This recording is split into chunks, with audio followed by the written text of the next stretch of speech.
chemical reactions. He didn't have to go to hell. And he was given a chance to practice devotional service. But what's the secret here? Purity? Pardon? Well, of course, the heart has to be pure to enter into the pure realm of Goloka. Only the pure in heart can enter the kingdom of God, isn't it? What's said in the Bible? Serving His pure devotee. Yeah, we have to get that mercy of the devotees. One becomes purified or impure by association. We understand that to chant the holy name of Krishna, we have to become pure. Not just chanting any old way. Most of us chant pretty inattentively, don't we? Would you say? Yes. You agree. I know you agree. But does anyone else agree? Yeah.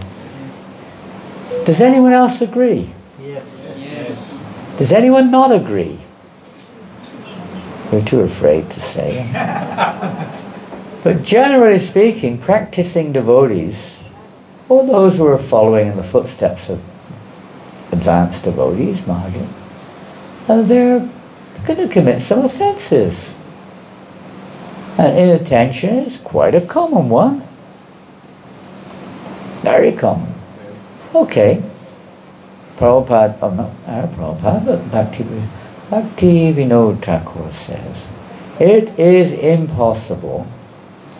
Prabhupada said impossible is a word in a fool's dictionary. But he says it is impossible. That means we're fools. For fools it is impossible. So murkha. It is impossible for the jiva, that means the soul, to single-handedly, that means on our own, to overcome the illusion of inattention. When it says illusion, it means our mind is occupied in other things other than Krishna. So we're occupied in illusion. It's an illusion. It's impossible for the jiva to single-handedly overcome the illusion of inattention. Impossible. So where do we stand now? Doesn't sound very hopeful, does it? Initiation. Initiation may be helpful indeed, but it depends how we take it. That itself is only the beginning. The meaning of initiation. Depends how seriously we take it. If we're still thinking that initiation means fulfillment of material desires, I can live happily, I can get free, I can be peaceful, my family life will be nice. If we're still thinking like that, we won't make really any spiritual progress at all, actually. But certainly we're not going to get very far. If we're still thinking it's all about making me feel happy, we're not going to get very far. I mean, that may be there in the beginning, you know. It'll take a long, long time like that. We can speed it up. I'll say we can speed it up. We can desire to speed it up, you could say. So what is the secret here? What does Bhaktivinoda Thakur say? What are you going to do? Just remain inattentively chanting for the rest of our lives? No taste? No real taste. Maybe in Kirtan we get a little bit jolly, if it's going the way we like it. Not very deep usually, but sometimes a little jolly. But in japa it's kind of like, sometimes we get a little bit of inspiration, some realization which inspires us. But in general we're pretty inattentive. In general we don't have much of a taste. Huh? So what are we going to do? Just plow on. Just plow on, right? Do things you like, okay. Prabhupada writes that in Nectar Devotion. For those who are not serious about making that change of our approach to the holy name, then it is good to get fully absorbed in devotional service, practical service. So that gradually one becomes purified and realizes, you know, the importance of our relationship with Krishna in the form of his name. Let's see, let's go on. We'll talk about it later. We're not going to sing this song. We sang it this morning. And you don't have it there. You go on to this one. You have the song. Just go on about 8 slides. Go forward about 8 slides. Yeah, the green one. Go to the green one. Okay. see what it says. What do you see on the screen? You see Kray Chaitanya Mukho Gurna Hare Kaniti Varnaku. Varnako Majayanto Jagat Premi Vijayanta Tad Advayo. Well, it's not too bad. Sometimes it really comes out bad. But A little bit okay, Maharaj. yeah, it's a little bit okay. It's the first word Kray, I don't know how you pronounce it other than Kray, is actually meant to be Shri. Shri. But you have to have Balaram font. There's all the diacritic marks on the words, you know, in transliteration, don't show up on the normal font. Shri Chaitanya Mukho Girna Hare Krishna Varnaka Majayanto Jagat Premi Vijayantam Tadavaya. This is just an invocation verse. What I have here, and we won't get through all of them, I don't think, definitely not, is just a very few slides taken from a long presentation of about 220 slides. So there are about 20 slides here. We won't even get through those. So this is invocation verse. It's written by Srila Rupa Goswami in his Lagu Bhagavatamrita, which is his short kind of précis. I mean, it's like condensed presentation of Bhagavatam, the essential features of Bhagavatam. But even there, he starts off one of the early verses there, because to understand Srimad Bhagavatam is not easy. We read in the Srimad Bhagavatam, I can't remember the name of the verse there, but there's a famous verse, I think Lord Shiva is speaking of. I may understand. He says, I may understand. Shukadeva Goswami Swami may understand. I'm not sure if Vyasadeva understands or not. It goes on like this. Can you believe it? These are Mahajans. In general, it's very hard to understand Srimad Bhagavatam. It's Krishna. It's no different than Krishna. It's not just, you don't understand it by reading it, analysing it, comparing it, reading commentaries. You get some understanding, but not realised understanding fully of the nature of Srimad Bhagavatam.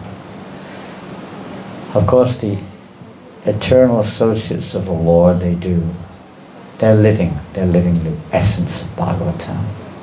They're living it. But here we see, Rupa Goswami says, all glories to the Hare Krishna mantra that emanated or issued forth from the mouth of Sri Chaitanya Mahaprabhu, and is drowning the entire universe in Krishna Prema.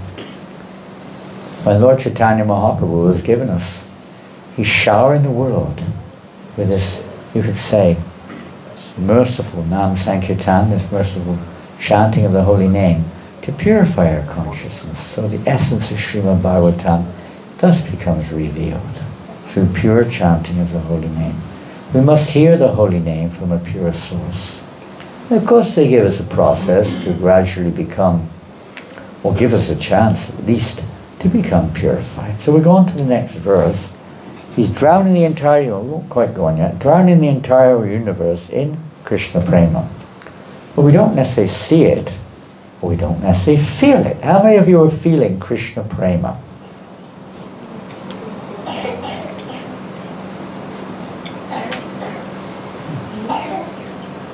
Even if you are, you wouldn't be so bold as to put your hand up in the air, I don't think. Yes, I'm feeling Krishna Prema! In between my WhatsApp messages and my television programs and this and that, I feel Krishna Prema! Yes! Probably not. It's very rare. But what is Lord Chaitanya is doing? He's drowning the universe in Sankirtan, chanting the holy names. And time, you could say time, what is time in reality? Relativity. But he's drowning the universe. Lord Chaitanya's giving everyone a chance at least. We don't have to take advantage. That's our choice, free will. And this Sankirtan of Lord Chaitanya is known as Prema Sankirtan. It's not just ordinary chanting of the kirtan. There are many kirtan of this and kirtan that. But this is Prem Kirtan. Prem Kirtan. Brought into the world, or let's say, revealed into the world by Lord Chaitanya Mahaprabhu. It's come from the spiritual world, Golokara Prema Dana Harinama Sankirtana. It's come from the spiritual world. It's not part of this world. By the mercy of Lord Chaitanya, He's made it available. But still people misunderstand it. They don't have the right idea. They think it's for, merging into Brahman. It's a very nice mantra to feel the oneness, the pervasive energy of God, of the Absolute, to feel the cosmic energy vibrating through your very being, to release us from all stress, and so on and so forth. That's not why Lord Chaitanya Mahaprabhu has come, or why He appears to us. This Mahamantra, the real pure mantra, pure sound of the Holy Name, emanates or issued forth from the mouth of Lord Chaitanya. On to the next one. And if we hear it from the right source, then we have opportunity. It doesn't mean immediately experience, but the opportunity to move forward. The gateway to Krishna Prema at least is there. Whether we take it and what we do when we pass through it, that's another thing. But it is the gateway to Prema. Next verse. Well, there's Lord Chaitanya Mahaprabhu. It's a beautiful slide. Did you see him? Where's he gone? Where's Lord Chaitanya? You see the Brahma Jyoti here. We know what everyone's interests are here. So more. What is that, I wonder? You're of course, it's the computer and the compatibility and the this and the that. I should have brought I got this, what do you call it? Adapter. That HDMI, wire, what was it HDMI called? adapter. HDMI? Adapter. I got the whole wire, which goes about 4 meters. I didn't bring it, I should have brought it. Makes it a lot easier. Even the colour is totally different. Where's the screen? Behind me, what colour is it? Green, yellow. Is it green? It doesn't look very green on there. It's more blue from here. The different monitors, different. Yeah, it looks very different. Isn't it amazing? It's interesting because that's, one of the things, this is a good example. We may all look at the same thing. We all see it differently. Isn't it? Yeah. I mean, it's the same. In some things you describe the same, but we all have a different impression when we look at something, or taste something, or hear something. We have a different impression of it. Is it right or wrong? It's partially right, you could say. It's not completely right, but you can't say it's wrong either when we see something. Even if you take something simple, well, let's take this computer, for instance. Now, what do you see? Apple. You see something grey, a grey square with a kind of an apple, someone's bitten into it in the middle. That's all you see. Now what do you see? What do you see now? Not really. What do you see now? You. Hey, man, what do you see? Arrow.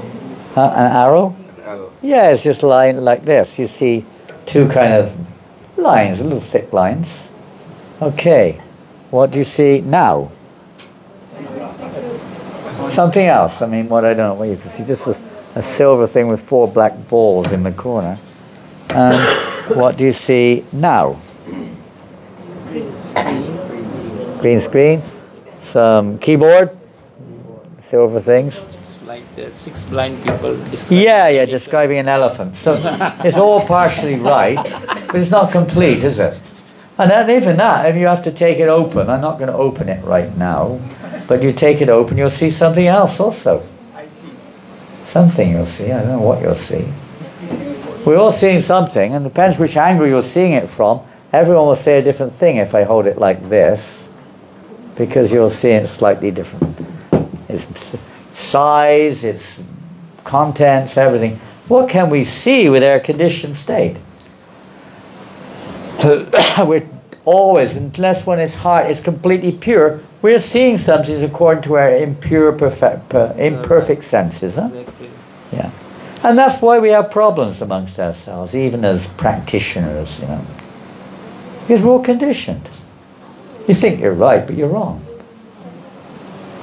Every one of us. Yeah, there's some right there, and there's ways, the whole process of, you could say, human society, dharma, is to gradually, to utilize. People are different, so you have different divisions of society, varnashram and so on. And so that people can progress instead of fighting with each other all the time. You put everyone together, they don't see it the same. They disagree. And you have quarreling, and they just don't see it the same way. They can't understand why you don't see it the way they see it. So in human society there's supposed to be divisions, not because people are better or worse. It's just to help people to actually practice and according to their conditioning to make advancement to a higher state of consciousness. Lord Chaitanya has given a process for everyone, you could say, for sure. The Sankirtan movement, no matter what our condition is, everyone can perform Sankirtan. This is the prime benediction of humanity at large. And is a fact, and everyone can experience this. When everyone comes together and chants, all this, let's say, differences and conditional causes of argument, etc., are no longer significant. Kirtan is the only process which can bring everybody together, united, no matter what our condition. It's so important activity. Japa is a personal endeavor, you could say, personal relationship with Radha Krishna, but Kirtan brings everyone together. As soon as you finish your japa, you get into something with somebody. Why didn't you save my prasadam? What type of prasadam is this? Who said that person could come here? I don't like what you say. I don't agree with you. Why are you always getting on my case? Blah, blah, blah. Never ending, huh? Kali Yuga is like that. It's the age of quarrel and hypocrisy.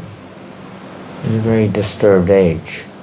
So the only process recommended to bring this unification in this age is this Sankirtan. But we don't perform Sankirtan very often.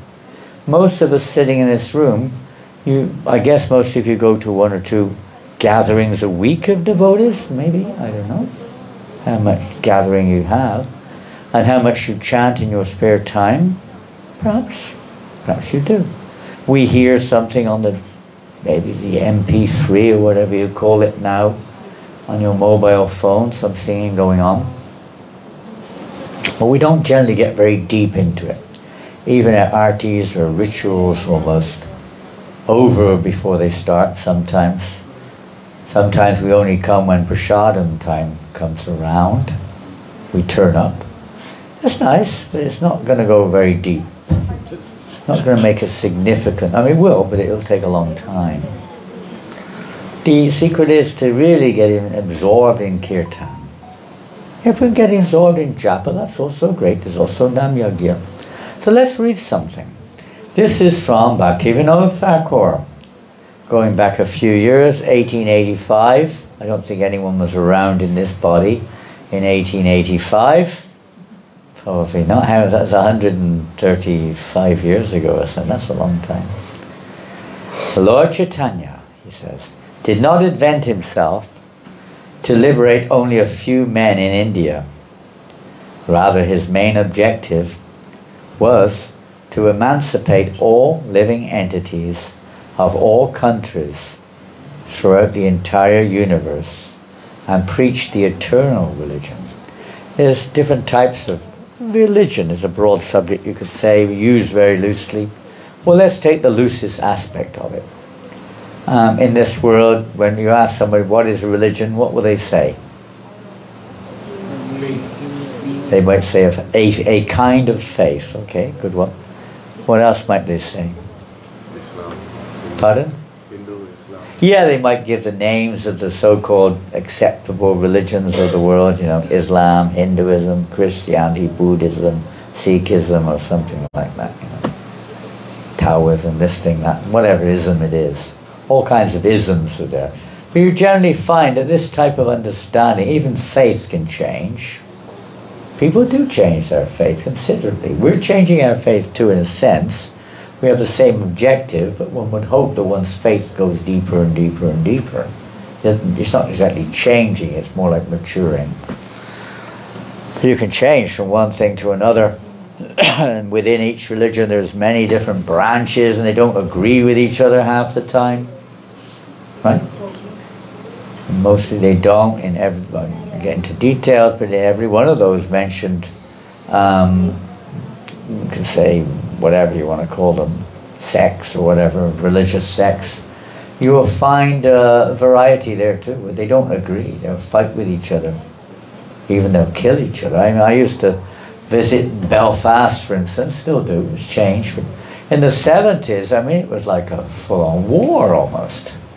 If you were Catholic and you were in a Protestant street, you were finished. That was the end of you. You're supposed to both be Christians, but you got it wrong. You're a Protestant. You got it wrong. We're the only way. You're dead. Oh yeah. One of our devotees was on Sankirtan, and he went, I don't know what happened, he went down this street and suddenly a whole bunch of men with guns and machine guns came out. Hey, stop! Who are you?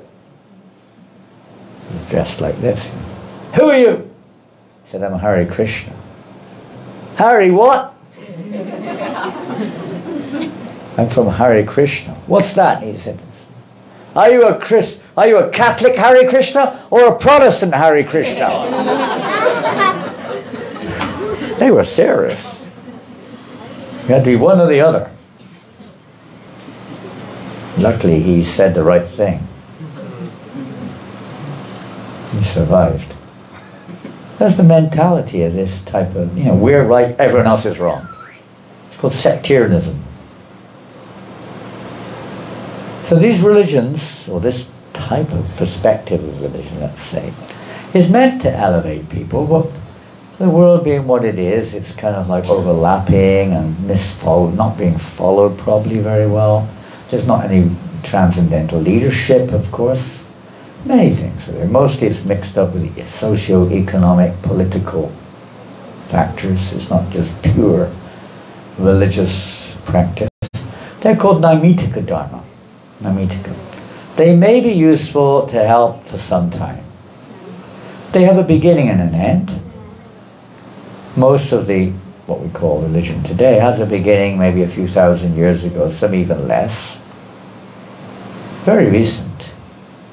It's not Nitya Dharma. Nitya Dharma is the eternal, constitutional nature of every living entity. That is real Dharma, or real religion, if you want to use that word. It's not the proper word, but if you want to use that word. It's eternal. Religion means the will of God or the codes of God. So when you have naughty boys or prisoners in a prison, you may have a certain code, but it's not exactly the same as the good citizens. They have more freedom. They have to put some kind of rules and regulations on people because they're by nature, people by nature are very sensual. And they're very materialistic and they're very sinful in many ways. It's quite common. So religion's there to try to at least regulate it on this mundane platform. So mostly it deals with morality, rituals, regulations, do's and don'ts, this and that, mostly. And the thing is, because people are different and different cultures and different times, they have perhaps a different set of codes and they fight over you could say the form, they fight over the rituals, they fight over the names and their religions and whatever it is, their dress, all the externals they fight over. There's nothing internal very much, practically very, very little internal. The substance is almost missed.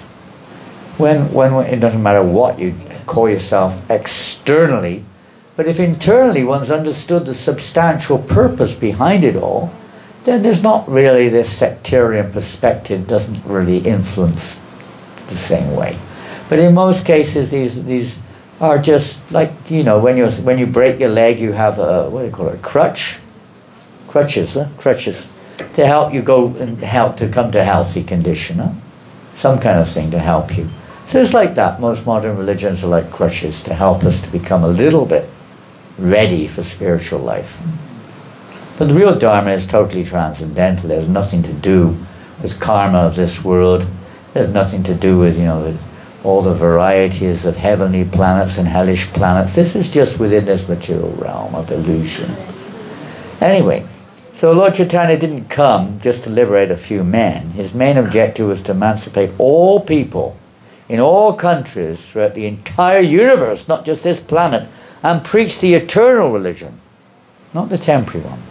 Many people are supposedly, although maybe imperfectly done, but are claiming that, you know, we have this religion, that religion, we have this codes and this rules and these things, this fasting, and so many things are there for persons in this material illusion to help us to, you know, become at least a little pious, self-controlled a little bit, maybe a little bit conscious of God somewhere along the line, that He's my provider, etc. There is no doubt that this unquestionable order will come to pass. Now, that's an amazing statement. Bhaktivinoda says there's no doubt. It's an unquestionable order of Lord Chaitanya, you could say, will come to pass. Very soon, the unparalleled, there's nothing like it. Other things may support, they may be related, but they're not parallel. The unparalleled path of Harinam Sankirtan. Harinam Sankirtan means Harinam Sankirtan.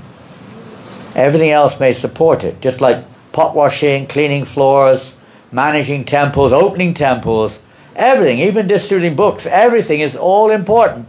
But it's to come to this point, to understand that this is the Yuga Dharma's Harinam Sankirtan, chanting the holy name. That's what the Bhagavatam tells us to do. That's what Vaishnava scriptures tell us to do. Even the Naimitaka Dharma tells us that. Hallowed be thy name. The name, but they don't know what the name is, and neither they hear it from the right source, so therefore it won't be very effective. But in every religion there are names descending from the spiritual realm.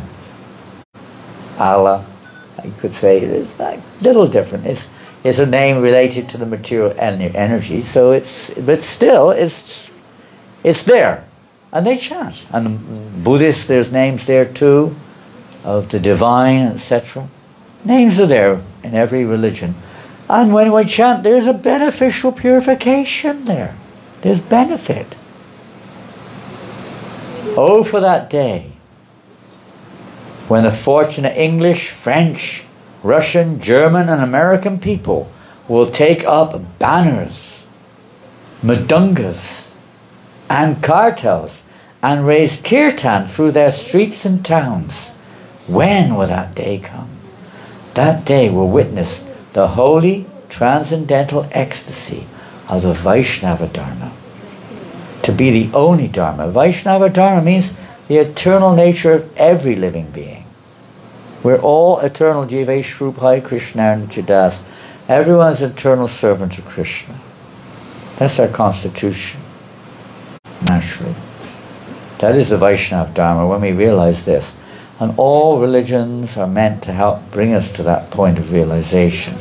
And to some degree, of course, give direction. But there has to be that connection there to take us further than just a sentiment to a reality. The Lord Chaitanya has come and He's given specifically this process of Kirtan, Sankirtan, which is the primary benediction, is the process which we said in the beginning, or heard in the beginning, the only way in this Kali Yuga. The only Dharma. And all the sects and religions of wherever we are in the universe will flow like rivers into the ocean of Vaishnava Dharma. When will that day come? Flow like rivers. Okay, you see a river, it may not be connected, you may not see its connection to the ocean, But eventually it will connect to the ocean, in most cases, unless it dries up. It will connect to the ocean. Huh? So that's the idea, to connect everything with the ocean of devotion. Ocean of, and see everything. Bhaktivinoda was very broad-minded. He saw all these efforts, different sects and religions of the world, in that light, as how they can connect people to the great ocean of Vaishnava Dharma. He was very broad-minded. Next one. So we have a verse here from Chaitanya Charitamrita, Adi Lila. Punak panak miyaya haya mahamata nache kande hasigaya yaiche madamata. Is it on there? Is it there? No, Brahma Jyoti. I said this wasn't going to be very easy. I don't think this is going to work, is it? Do you have anything else on there besides that first slide? Have a look at all the slides. Take a look at all the slides on your computer. You can open it up. You can have one. There's one thing there where you can sort. Slide sorter. At least that one will show you all the slides. You see how many slides there are. Well, you're just... I mean, what can we see anyway? But it's a shame. It does help us when we see something visually, huh? When you see the same thing visually, it helps us to imbibe it in our consciousness, in our hearts. Huh? You got it? Yeah. What have you got? Like 1 minute. Coming. Congregational chanting. Chaitanya Well, Mahaprabhu it's a jumping. picture of Lord Chaitanya Mahaprabhu and his associates in ecstatic kirtan, like dancing like madmen. Sometimes devotees also get ecstatic, you could say. So, Panchatattva, we all know Panchatattva, Lord Chaitanya and his associates themselves danced again and again. They danced. Part of the Sankirtan, there's 3 features of this Sankirtan. There are many, but there are 3, you could say, specific. Chanting, of course, is primary. Dancing is also important. You may not be able to dance, you may have some limitations due to health or age or something or another. But dancing is important. You'd be surprised. Sankirtan means complete. San means complete. It also means in association, but the meaning we're using here is complete, not partial. With our whole, whatever we've got, kirtan, we glorify Krishna with our body, with our mind, with our intelligence, with our words, everything. We try to utilize it in glorifying. So Sankirtan means that, coming together with others and completely absorbing ourselves in glorification of Krishna. Have you got it? They're on the screen. Yeah. Good. Sri Panchatattva themselves danced again and again, and thus made it easier to drink nectarian love of Godhead. So this is basically speaking, they're just enticing us or welcoming us, come, dance and chant. We may not have the purity of heart to experience their presence. Those who are very pure do. But we're following in their footsteps, at least we're trying, to dance and chant the holy names as taught or as given by Lord Chaitanya Mahaprabhu. They danced, cried, laughed and chanted like madmen. And in this way they distributed love of Godhead.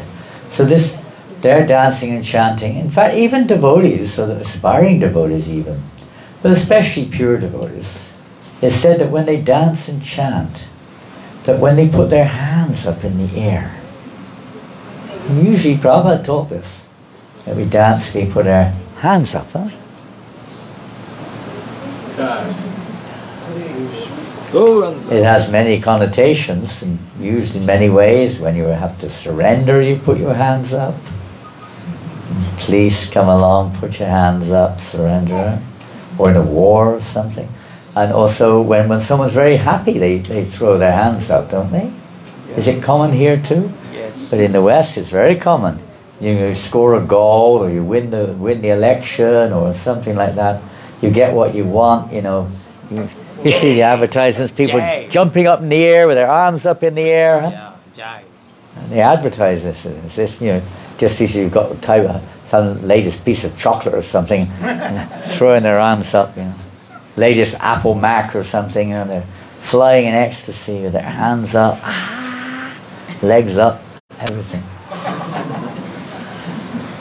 It's a spontaneous expression of joy. And it's surrender, joy. Sometimes when you're drunk, people dance and sing and so on. It's natural, it's related. So this is related, surrender, it's joyful surrender in Krishna consciousness. It's natural to both put their hands up and dance. It's quite natural. You got this almost spontaneously. It's the beginning. It's the end, not the beginning. Hare Krishna, we're back online. So they just do it in love of God. We just have to get in that, you could say, in that mood or in that spirit, into that sangha. And it said that when devotees put their hands up like this, that the residents of heaven are delivered, they're benefited. Oh, change of color, we're going from orange to blue. Hare Krishna.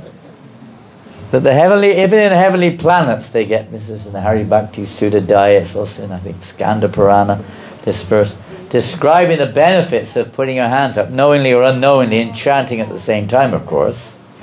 That the living entities in heaven, they don't know about it, but they get benefited, spiritual benefit. And by dancing with your feet, the residents of the lower planetary systems get benefited.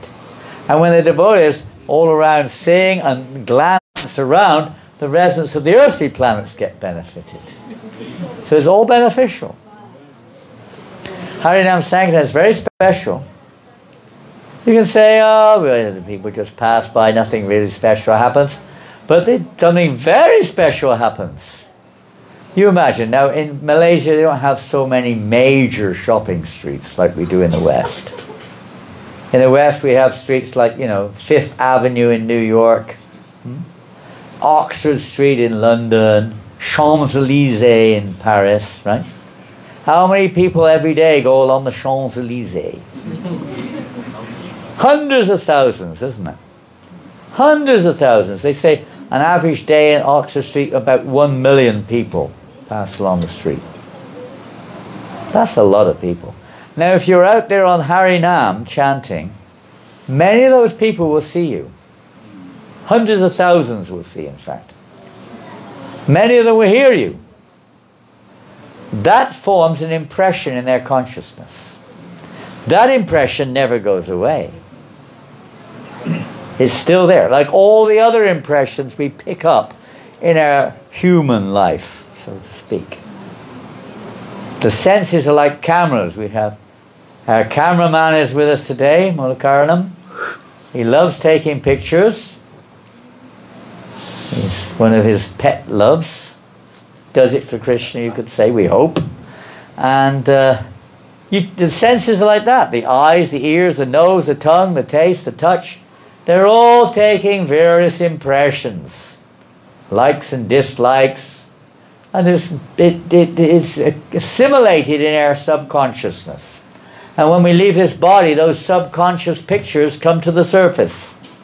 And they formulate, coagulate, they get together. It formulates our future births, depending on the pictures we take. And there's karma, of course, involved, which is related to this. It's all related.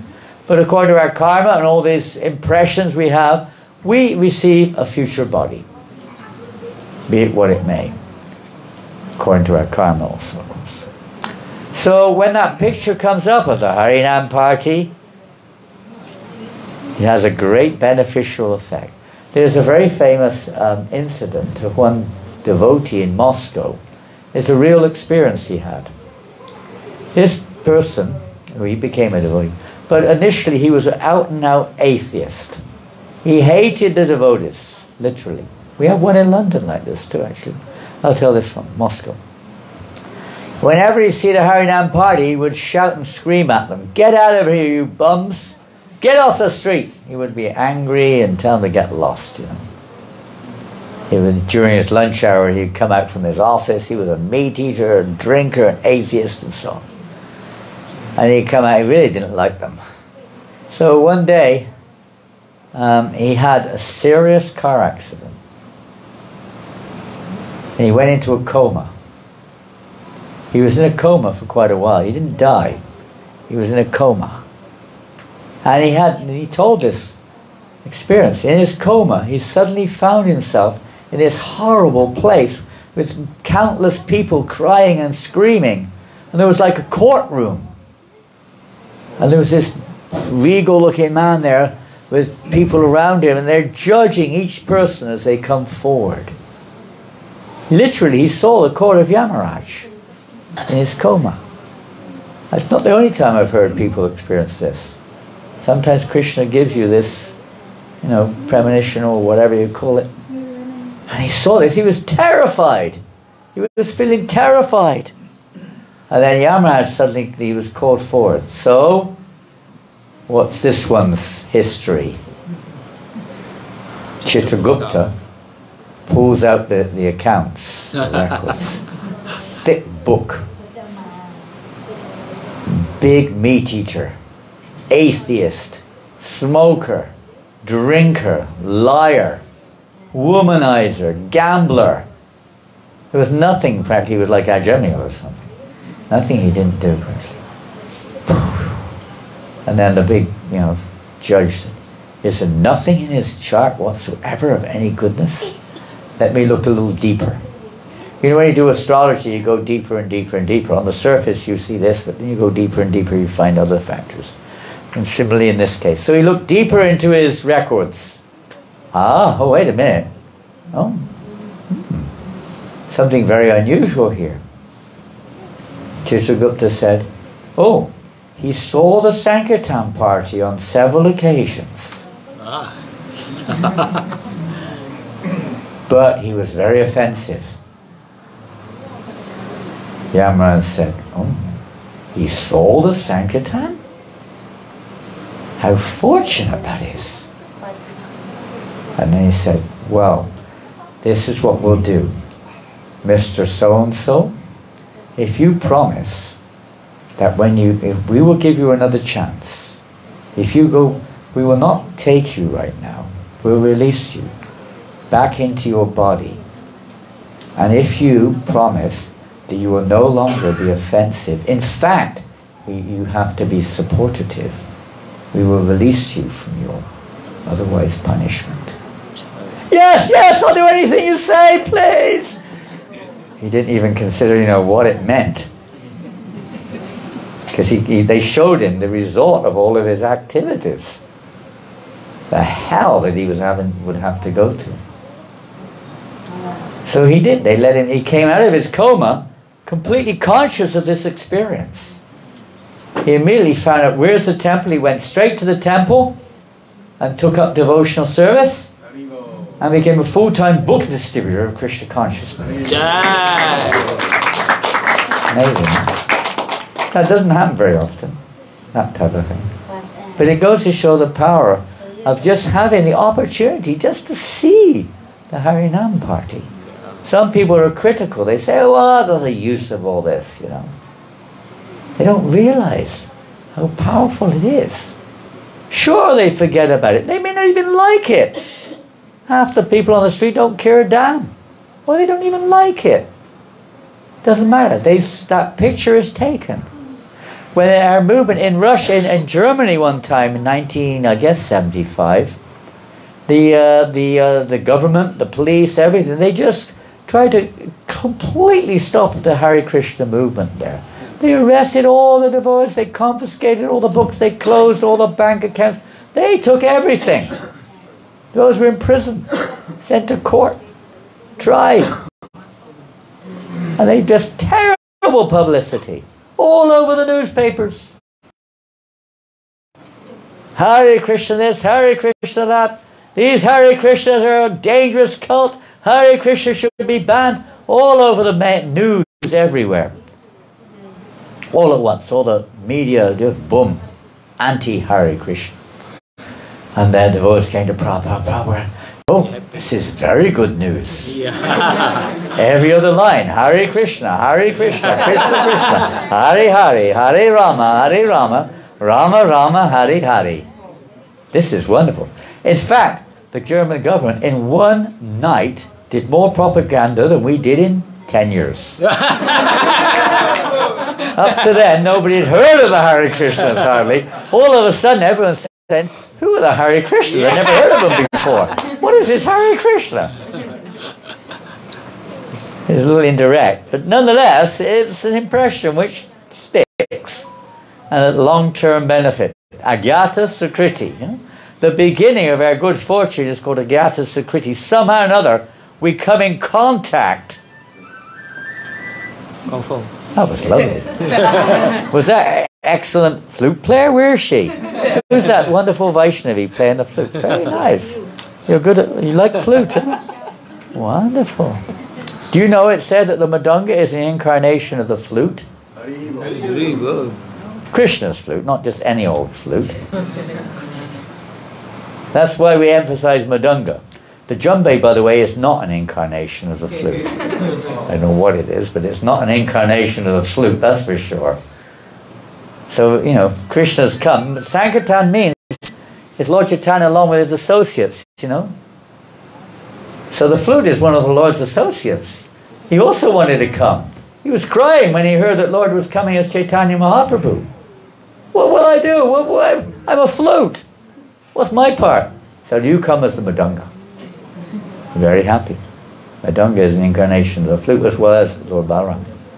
Very special Madanga. Not just any old Madanga, when it's used in Kirtan for glorification of the Lord, then Krishna's flute appears. Not in our own glorification, by the way. Listen to me play the Madanga. There's a bit more to it than that. Everything is according to our relation. Same with Vrindavan. Oh yeah, the great time in Vrindavan. Oh, the MVT was really good. They got fantastic pizzas in the MVT. Look at my new sari. It's a fantastic. I bought it in Loy Bazaar in Gangotri. I love Gangotri, etc., etc. Oh, we went on pilgrimage. You know, it was a bit rough and dusty, but it was fun.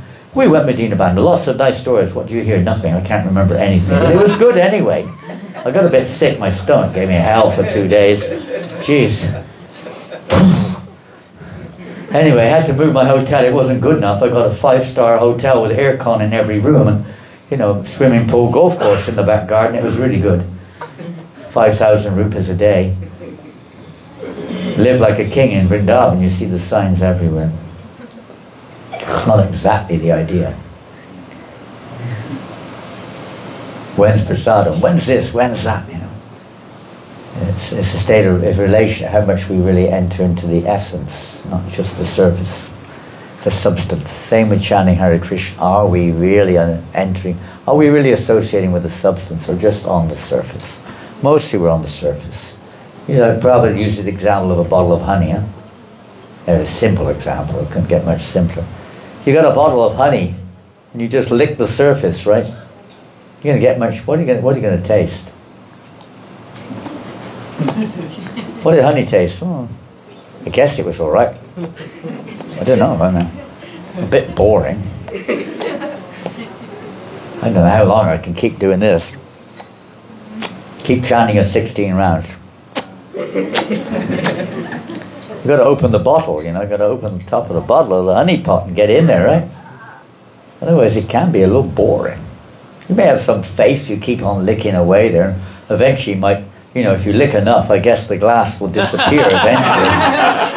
You have to do a lot of licking. It might take a few million years of licking to eventually reach the honey. But there's an easy way to get in, you have to unscrew the top, you know. Yeah, it's like the flies trying to get through the window. They can't get through it. In a million years they're not going to break their way through. You've got to open the window and they can go out. Anyway, Lord Chaitanya, it's getting late. Lord Chaitanya has made it accessible, but the real access is by the, you know, the grace of those devotees who are genuinely serving the holy name. Those who are actually they're actually tasting the nectar of Sankirtan. Not just those who are talking about it, or those who maybe, you know something about it. That's also fortunate, by the way, to get to Sukriti, but you have to go beyond the stage of, you know, Bhakti Mukha Sukriti or Gyata Sukriti. We have to go a little bit beyond that. And in the stage we go, what is next stage after Gyata Sukriti? A little bit of faith may develop. What's the next stage? One of the stages of devotional service, sadhu sangha. Huh? You come into Krishna ranges, you see, he sees you've got a little bit of faith, he gives the chance to associate with devotees. What happens in the association of devotees? Huh? Pardon? Bhajan. Well, first of all, you generally hear something, don't you? You hear something, they speak something. You may agree or not agree, that depends. Your faith may not be in accordance with what they're saying. So you may not come again, but something's there. But some people, yeah, wow, this is what I've been waiting for. Wonder who was that I was talking to the other day? Oh, I was talking to a sannyasi. And I'd never spoken to him since the day he took sannyas.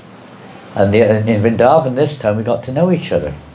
And it was obvious we were quite close in many ways, very compatible relationship. Never, in all the time I've been in this movement, only spoke to him when, I'd never see him, he's in America, but he came this year to Vrindavan.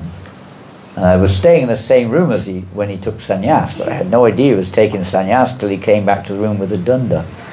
We didn't speak very much then either. But this time we spoke a bit, and he was telling me his history of how he came to Krishna consciousness. He had zero interest. He wasn't searching. He had nothing like that. He even came across the books, they didn't mean anything. I think some of the friends of his were... It was nothing to him. It was like a different world. And then one day, he came into somewhere, someone was speaking. One day, Vishnu Jan was speaking, Vishnu Jan Swami. And he said something, I can't remember exactly what he said. He said something about, the difference in material, spiritual. But it clicked. It clicked. It's like the lights suddenly came on. Wow! That's absolutely true. I never thought of that before. Click. And it was right on. From then on, it was full on. Just clicked like that. Previously, he'd met devotees, he'd seen them, he'd heard the kirtans, but it hadn't made much of an impression on his change of life. It hadn't changed anything. But that was like, but there was a build-up, you see, there was a build-up of, let's say, exposure. Now the time was right, the lights came on. It happens like that with living entities. It takes time. So when we may come to the point of sadhu sangha, we may not like what we hear. We may disagree with it. We've got our own concepts, our own attachments, our own belief systems, etc. Conclusions. And we don't come again. But this is a gradual step. We come back later. It never lost. But if we do hear a little faithfully, then what happens? What happens next? Pardon? Practice. Then we think, what next? So they say, well, why don't you do a little service or something? Why don't you chant with us, for instance? Well, here's a book, why don't you read it? Oh, why don't you do some service? I remember one devotee in Brisbane, in Australia. They were out and out Christians. Their son joined the temple. They were doing everything they could to bring him out of the temple. They were nice. They weren't aggressive. They would come every week and try to convince him, come back home, son. They weren't, fighting against it. They were just trying to convince him to come home. Every week they go. Try to, come back. You don't know what you're doing, son. I mean, you're just a young boy, and, we don't really know what, maybe it's a dangerous cult. Whatever it was, they were trying to convince the boy to come out. He didn't come. And then after months of this, one day, I've forgotten their names, but the husband was upstairs. He had a sudden call of nature in the house. And the wife was downstairs, and she said, darling, it's time to go. We got to go. Yes, I know, but I've got to in the toilet. Wait a minute. And then he came down. And she said, I don't know what's going on. I'm not going to the temple anymore to get our son back. I actually like going. He said, well, to tell the truth, I quite like it too. So off they went. And sure enough, they slowly became more and more devotional. Eventually they got initiated, both of them. And the first thing after hearing a bit, the temple commander said to the wife, she said to him first, she said, well, maybe I could do a little service. What could I do? And the temple commander said, well, if you can please clean all the windows. And there were quite a lot of windows there on the ground floor.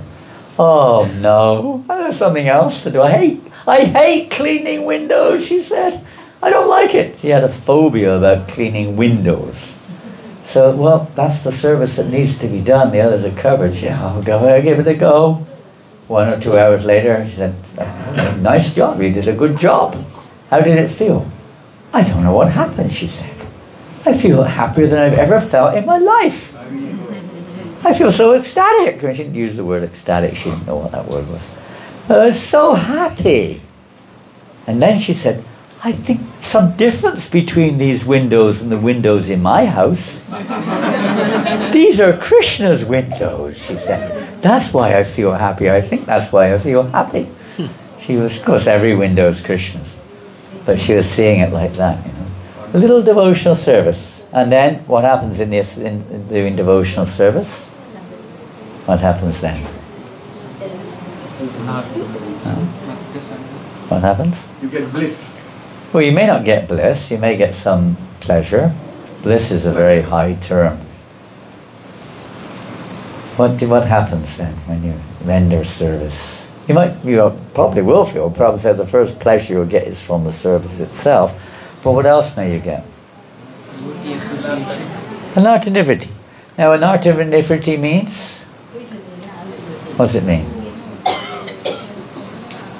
Letting go of dirty things. Cleansing dirty things? Well, that's a very straightforward way of saying it, you could say. The unwanted or materialistic desires within the heart,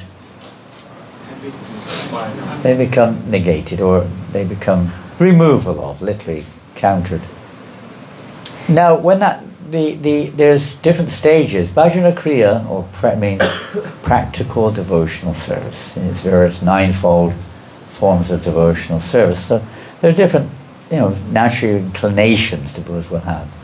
The topmost is kirtan, of course, but not everyone's immediately attracted, or only partially attracted. So the process may be there to help us to develop a complete attraction. So whatever it is, by the execution of those processes in a regulated way, then the removal of anarthas becomes more and more, let's say, accelerated. If our service it's not very regulated, if it's irregular, on and off, occasional, whatever you call it, then the removal of anarthas may take a long, long time. And in fact, you may become overwhelmed with them because there are more anarthas in our hearts than we can imagine. So many, impressions of their tendencies, desires come to the surface as you chant, as you serve, and so on. And to eradicate those does take a little bit of penance, you could say, dedication to regulated devotional service. And that generally takes place as the stage Rupa Goswami describes Guru Padashraya, within the stage of, you've already associated with devotees, but you haven't made a firm commitment or taken firm shelter of the parampara necessarily. So at that stage, that's usually the stage of initiation, then one receives what's called Nishta Bhajana Kriya, regulated devotional service. And you're supposed to execute that regularly. We don't always do it. So obviously we don't make so much progress. But if one's very regulated, sticks to it, that's why Prabhupada said, if you just chant 16 rounds and follow the 4 regulated principles, you can go back to Godhead. Now, that's not the end of it, by the way, but that is the preliminary requirement. It's just like you could say, if you take your A levels or your O levels or something, you can go on and get a degree. But just passing your O levels, I don't know if you still call it O levels, that doesn't immediately entitle you to a degree, does it? But if you don't take your O levels, how are you going to get a degree? Unless you get an honorary one, which is rare. Right? You can say, you take your O levels, I promise you, if you take it, do this or that, you can go on and get a degree or a PhD or whatever. But you still have to do a bit more work before you come to that level. A lot more work, in fact. Isn't it? But this is the basics, foundation. But if we don't make the foundation strong, how can we build a house on a weak foundation? It doesn't last, does it? So you won't really get the pleasure. I mean, have you ever tried living in a foundation? I mean, some people do. Now it's a bit better now, but in India, many people lived in foundations. No holes in the ground, because they couldn't afford to build a house on top, or whatever it was, nowhere to live. But generally you live in the house, not the foundation, but the foundation is absolutely required in order for the house to be developed. So that bhajana kriya, when it becomes steady, regulated, then gradually anarthas can be removed. And when anarthas are removed, you come to the actual stage of nishta. Not just nishta bhajana kriya, where your practices are steady, but your consciousness becomes steady. Nothing will waver. You won't waver. We waver. We have doubts. Something comes along, we don't get what we want, we come all over the place. Somebody says something to us, we become all uppity. We're not nishta. We're still unstable. So then when we come to that stable consciousness, of course we're still practicing. It's still sadhana bhakti, devotional service in practice. We're chanting here, but our chanting is like, it's not just because you have to do it exactly. It's your natural thing that you're going to do.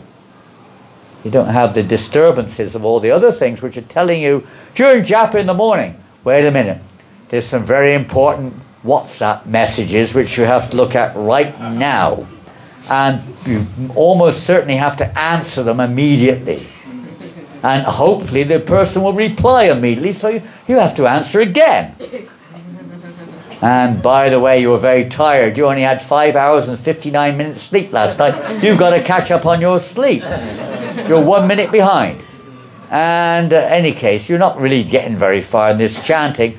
It's better you do something else, and you can chant loudly. You've got all day to chant. Come on, let's face it. You can chant anywhere, anytime, any place. Didn't you hear what Lord Chaitanya said? There are no hard and fast rules in chanting Hare Krishna. You can chant anywhere and any time. Why now? Come on. You're hungry. Don't you realize you're hungry? You haven't eaten since before Mangalarti. You're hungry. Go and see what's in the prasada room. There might be some leftover maha from last night. Well, maybe the Mangalarti sweets are there. Come on. I hope the baby starts crying soon so we can go upstairs. The phone rang. Great idea. Let's go out and answer the phone outside.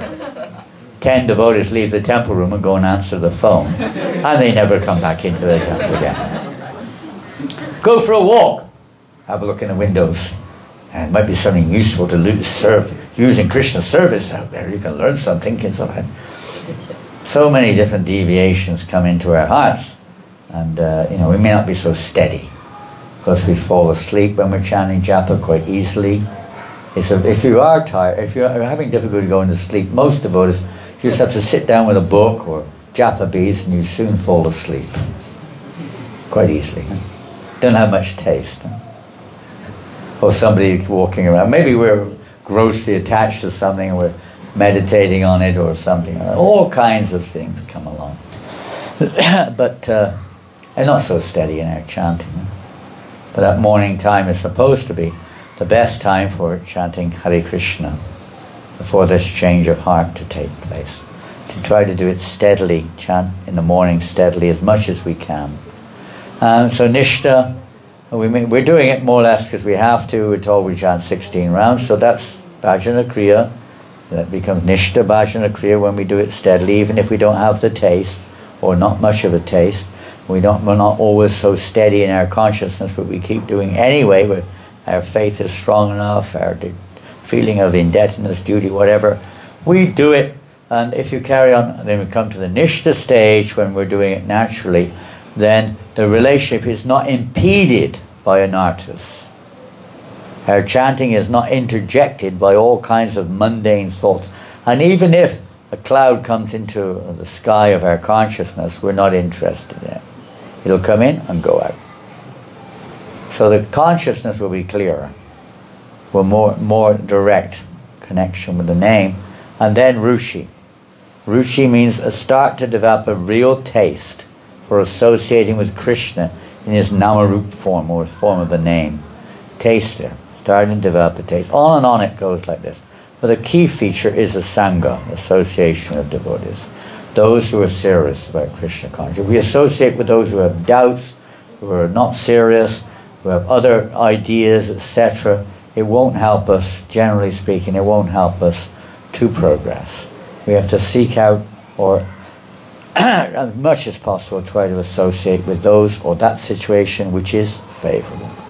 So we can't go much further because time is now 9, 10, 20 and it's late. Srila Prabhupada ki jai. Hare Krishna. We managed one slok today. Two slokas. The first one's introductory. And pray to the Panchatattva. I didn't quite finish what hope do we have for inattentiveness?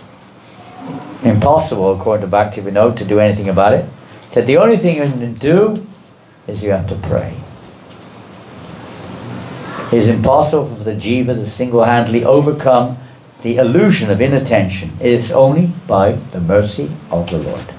So in the whole path of devotional service, mercy is the real descending, you could say, link or hope that we have. Is the mercy of the pure devotees, mercy of Krishna coming through the pure devotees. So we pray for their mercy, and that will be according to our sincerity. If we're just doing it ritualistically or mechanically without any real sincere intent, there won't be so much effect. But if we really mean it, for sure the Lord will help you. If you really want to chant without offense, or if you really want to chant attentively, the Lord can help us. Otherwise it's very difficult. We can try, we can sit with devotees who are attentive, that's very good and very helpful. We can try to make the best arrangement to chant around, nice, clean, pure atmosphere, etc., as much as we can. But ultimately we have to get the mercy of Krishna. As Mother Yasoda tried to bind Krishna with ropes, she was not able to do. Try as she may, only when Krishna agreed, gave his mercy, and she bound him. So similarly, in devotional service, in chanting the holy names, we can try our level best. And we should try our level best to make all good arrangement and sincerely try to chant. But ultimately it depends on the mercy of Krishna. We have to want it, pray for it, desire it. Fervently, Bhaktivinoda says we should fervently. What does fervently mean? Fervently. It's the same word in French, isn't it? Is it? Intensely, yeah, you could say intensely, with very strong one-pointedness, like to speak. It's very strong, you know. I really want it. The more that greed or lolium, that greed to attain it is there, the more Krishna will reciprocate. Oh, that's what was in that tray. When I first looked at it from a distance, I saw these little black things. I thought they were Sheilas. I thought it was a tray of Shalagram Sheilas there. Now I see it's not. It's a different type of mercy. It's, what are they, prunes? Prunes. Oh, my favorite, prunes. Oh, I love prunes. No, I don't usually take them. If you have a problem with digestion, constipation, prunes are pretty good. If you've got diarrhea, don't take a prune. They're dried plums, if you want to know what they are. Prune juice is good for releasing your constipation. Hare Krishna, Krishna Krishna, Hare Hare, Hare Rama, Rama Rama, Hare Hare. So thank you all for coming this evening and gracing us with your association. We hope that I wish we could go on and on and on. And this is required to help us to become more resolute in our chanting. We have to hear the importance of the holy name, or chanting the holy name, and the nature of the holy name, and the process to serve the holy name, etc. So we become a little bit more serious in our relationship with the holy name. We take it for granted, take it lightly. It's not just a ritual. This is the Supreme Lord in His eternal consort, Srimati Radhika, present with us. And we're not present, so they don't reveal themselves. We're somewhere else. The more we can actually be present there when the holy name is vibrating, the more we'll experience the essence of Krishna consciousness. Srila Prabhupada ki jai. Gaur Premanandi. Hare Krishna. How did you know I was on a date and prune diet? Are they vegetarian? Awesome. Are they Ekadashi? Yes. Cakes are Ekadashi? Yes. What are they made of? This is made by Wheat flour. Charu Mata.